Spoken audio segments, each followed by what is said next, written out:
I just love this recipe for baked potatoes stuffed with spanakopita filling from season 4 of My Greek Table. Heat olive oil in a pan and saute some chopped onion and a little spinach until soft and wilted. Add a little bit of salt in there too.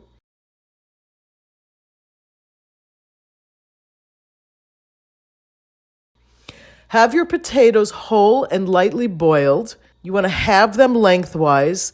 Scoop out the potato pulp. We're going to use that in the filling. Get those jackets ready, the potato jackets. Add a little olive oil to a baking pan. Place the potato jackets in there. Mash the pulp. Get a little bit of feta cheese in there and Greek anthotyro or ricotta.